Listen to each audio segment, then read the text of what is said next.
बन्द गर्नेछौँ। हामी प्रभुको उपस्थितिमा जानेछौँ अनि प्रभुको आवाज हामी सुन्नेछौँ। मैले भनेको कारणले तपाईँहरूले आँखालाई बन्द नगर्नुहोस्, तर परमेश्वरको आवाजमा म सुन्न चाहन्छु भन्ने कुरालाई लिएर है आदरको सहित हामी आफ्नो आँखा हामी बन्द गर्नेछौँ।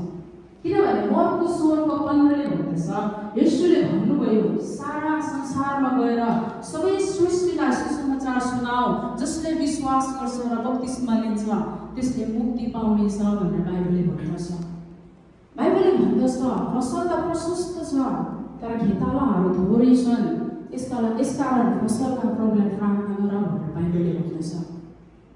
किन चाहिँ आजको दिनमा सुसमाचार सुनाउन अथवा प्रचार गर्न आवश्यकता छ त? किन चाहिँ परमेश्वरले आजको दिनमा तपाईँ अनि हाम्रो जीवनबाट चाहिँ सुसमाचार बगेको परमेश्वरले चाहिरहनु भएको छ त?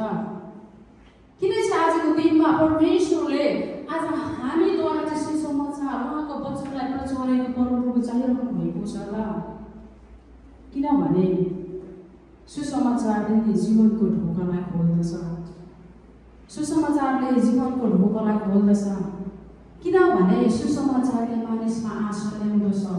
परमेश्वर चाहिँ आशाको परमेश्वर हुनुहुन्छ। परमेश्वर चाहिँ आशाको परमेश्वर हुनुहुन्छ। जब हामी सुसमाचारलाई लिएर मानिसको अगाडि जान्छौँ भने चाहिँ सुसमाचारले मानिसमा आशा ल्याउँदछ। सुसमाचारले चाहिँ मानिसलाई जीवन दिँदछ अनि सुसमाचारले चाहिँ जीवन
He is